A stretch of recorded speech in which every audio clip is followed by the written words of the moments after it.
The unfair advantage.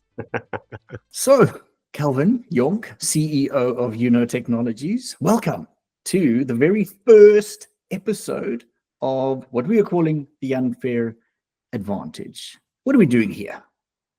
Thank you, Don Packett. It's nice to be here. I know we've been talking about doing this for a while.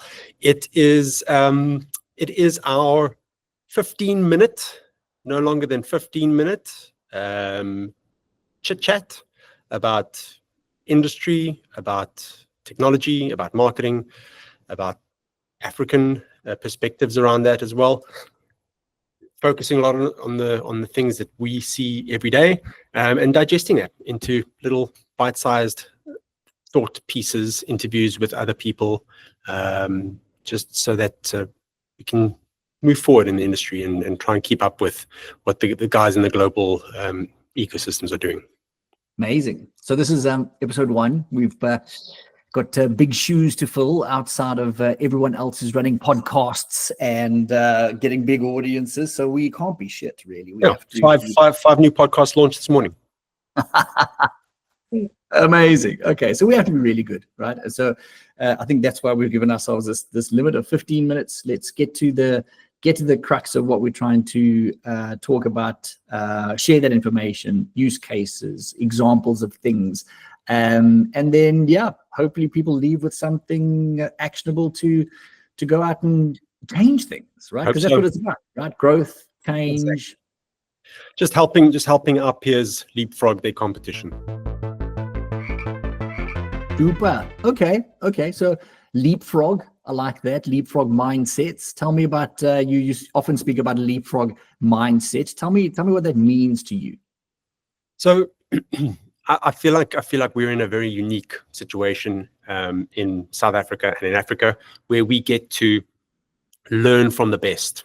We have a lot of the larger Northern Hemisphere countries and businesses doing incredible things, experimenting, trying out new models, trying out new processes, trying out new tech, and learning from that. And then we get to use that knowledge instead of doing all of that experimentation ourselves to essentially leapfrog to the next level. And I think it's the companies that are willing to do that before their competitors that are going to have this edge in the market, which is changing every day. Yeah. So you mentioned earlier the African market, our market. It's I feel like we often play catch up from a South Africa, Sub-Saharan African perspective with global markets, and everyone's doing cool things, and oftentimes maybe waiting for everyone else to kick the tires and make sure that things happen. And but I feel like it's almost maybe a successful place to be, right? Let's use those lessons and drive forward. Yeah, I mean, small story as well. We work in the technology space. When these new technologies come out, which all the big guys love to try out and leverage, the prices start out high. There's the what do we call it? The price craziness at the beginning, and as those tires get kicked, it starts coming down nicely to a nice reasonable level, which is when us on the African continent can start taking advantage of that and then bring all those learnings in as well. Yeah, nice. So we're going to be delving into a couple of tools later in the later episodes, and this leapfrog mindset as a foundation, I think, to achieve an unfair advantage. Recently, we ran an event called Growth Gathering, and we were talking about this product-led growth, right? It's obviously it's a big term that's happened abroad. It's now coming in a bit more popular conversations within a South African environment. What is this product-led growth thing? Like, let's delve into a little bit. I know the next episode we're going to go into deeper, but just tell me what this means. So product-led growth is a set of tactics and tools and mindsets where the digital product, the digital presence for your company that your customer is engaging with you, is the leader in all your strategies for growth. So it means that the experience for the customer, and we've always been talking about this customer-centric not whatever, right? I mean, it's gone through different names and labels over the years, but at its core is if you can create an experience internationally thought of as a product that is so engaging and so valuable, which I'm going to get back to a lot, to the customer, they will come back, they will spend more, they will share that with their friends, and your growth can come internally as opposed to having to drive it from the one side with more advertising, more marketing, bringing more people through the door. And so PLG, product-led growth, it's a very well studied, tried and tested form of building great experiences for customers and then growing your company with that as the main focal point and everything else leading up to that. I think, yeah, man, we're all customers of everything that we use, and we have affinities and we have loyalties and we have all this kind of stuff. And we understand that experience at the end of the day is going to keep us using the same stuff. Yeah. But oftentimes, and we see it from a technology perspective and working with a lot of customers and strategies, is that sometimes that is missed. Let's build the strategy for more sales or big acquisition, but then forget about that retention and monetization and just feeling a bit more human in terms of that experience. Yeah, it's funny. Very recently, I was sitting at dinner with quite a large company's CMO, and the words were, they can turn off their advertising and the leads will still come in. So the brand building and all of that work has been done for many companies already. They could literally turn off their advertising and leads will still trickle in for a while. I'm sure they'll dip eventually. But the point of that is that has reached a saturation point, I'm sure, in the market. You can only advertise to so many people. You can only bring so many people to the door. So much competition. They're going to have to make a choice who they stick with. And I think that those companies that are seeing that realize that, well, if we focus more on that experience, it's untapped. It's an untapped amount of engagement and upselling and continual upgrading of your customer experience and hence the revenue to you. So yeah. Sure. So you talk about product, and I think it's very different, right? The word product, much like the word growth, is very different in a lot of people's minds, right? Growth is either by people, by revenue, GP, whatever it is. Product is also a physical thing, my phone, my water bottle, or it is a digital product.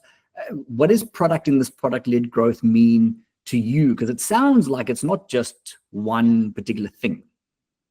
Yeah. So internationally, the term product-led growth and hence product has grown because there's such a large emphasis on building digital products. I mean, I'm going to use the word too many times, I guess, but building digital products that most conversations internationally are around building cool digital experiences and monetizing that, which means that it is the product. In our case, I've found that a lot of organizations still tend to talk about the checking account that they have to build the customer, or the insurance policy as the product, which is fair. That's what it is, right? So the product managers look after that insurance policy structure and how it's built. But when we talk about it in the context of PLG, and if we're trying to align ourselves with the language that's being used internationally, it is very much around the digital product that the customer interfaces with and essentially buys into your company with, because that's for the most part, unless you're very much still brick and mortar, which I don't see many companies that fit this bill, unless you're so not online, that would mostly be either the entry point for a customer to come into your world, or the ongoing environment that they engage with you and live with you and fulfill that contract with you, which we'll get to, I think, probably in another episode, is this contract that they are signing when they sign up with you as a company. Sure. So in this event that I mentioned earlier, you had shared a couple of slides in terms of what this product-led growth flywheel looks like. right? And how this drives. And could you maybe, because we did some preparation for this episode, I mean, we're not crazy. Could you share your slide just to share with whoever's watching what this actually means, right? And practically what this looks like. Yeah. So I don't think this speaks directly to the flywheel itself, but just to maybe explain a little bit how product-led fits into what we've learned before, right? So there is traditionally sales-led motions where, as a salesperson, I think it's this little dotted line over here, there's a lot of investment up front. You need to hire salespeople, train them up. They need to go knock on doors. They need to foster relationships.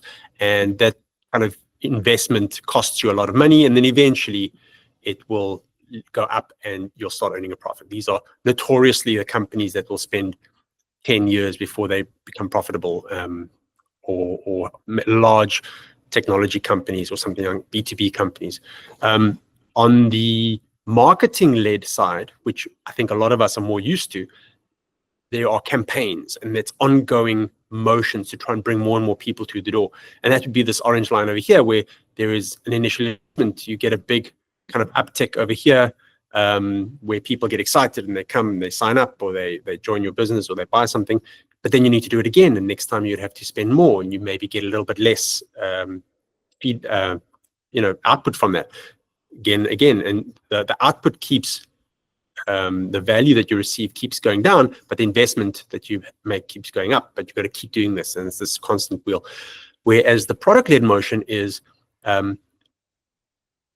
quick to market actions, activating the customer. So there's immediate results from that, learning from that, and reinvesting into ways to re-engage with similar people or the same people. The customer then realizing this benefit from you, this aha moment, this moment of value that we're going to talk about a lot, both here and in other conversations, is when the customer realizes, this is why I'm here, this is the value that I'm going to get from this brand and this product, they then keep coming back, and that leads to more and more loyalty. So the flywheel that you're talking about is, how do we get people to this value moment, this aha breakthrough, as quickly as possible? And then how do we get them to experience that again and again and again and again? Because if they do that, it ends up looking something like this, right? The marketing side, you can drive all your campaigns and get as many people through to the door as possible. And this can go wider and broader. The more money you spend, you can improve your conversion rate by doing some really clever things to make it easier for customers to walk through that door, that virtual door. But the real growth, untapped, I'm going to say almost infinite growth, lies over here. They're already through the door. They're already your customer. They're the low-hanging fruit. Give them the best, most sticky, lovable product and experience that you can get, and the growth will come from there. And this little circle over here would kind of indicate that flywheel of value exchange again and again and again. Like, as a customer, make it easy for me to stay. Yeah. Right. Firstly, and then to grow within. Yeah. Like, it's as sticky as possible for me. Like, I don't want to change. Like, I've had the same type of phone for 15 years because I couldn't be asked to move from operating system to operating system. I know it works. I'm happy with it. And it's good for me. Right. But at some point, when it becomes not good for me, it's going to be a mission, but I'm going to jump ship. Sure. But because this mobile phone company has developed a product that you love and that is sticky, they don't have to advertise to you. And they probably don't have to advertise to your immediate circle of friends and family either, because you are a vocal advocate until you're not. Exactly. At which point somebody else needs to come and grab your attention. And that's the case in digital assets as well as in hardware as well. So there's so many options available. It's so easy to spin up some kind of an app or a website these days, I mean, I can go and spin one up in 20 seconds now if I use some of the cool tech that's available. It's really around who's putting the most effort into making that as sticky as possible, using the things we've learned like gamification over the years, using the theory of loyalty, even if it's not loyalty programs, to make it enjoyable. And then again, sticking with this transparent contract that we have promised you this kind of experience, and we're going to lead you through that experience as well as we can, and keep reminding you of the value you're getting from us again and again and again. Exactly. So as an owner of a technology and solutions business, everything you've just said over the last sort of 30, 40 seconds had nothing to do with technology, right? It's had everything to do with the experience, how I feel, how I'm going to use the platform, grow with the platform, which is amazing. And I think that, to go back to what we started off, that's that leapfrog mindset. It's a mindset. Before tools and technologies are going to help you 100%. Yeah. But it all goes with, how is this all going to play out? I think we, what I like about that as well is the concept of product-led growth has been built around and is made for, companies, technology companies, or companies who are leaning towards becoming, technology companies. So everybody's calling themselves a technology company today. WeWork can be a technology company, and Uber can be a technology company. Then, not Uber, Tesla, I believe, is now calling themselves a technology company. Then Everything's computer. Yeah. But the point is that the principles are sound for any industry, whether you have this, engaging digital product or not. The theory is sound, and you just take tools from the toolbox to build out your engagement and customer strategy from that. Amazing. So I'm just going to give quick key takeaways at the end of this. So we've probably got a minute left.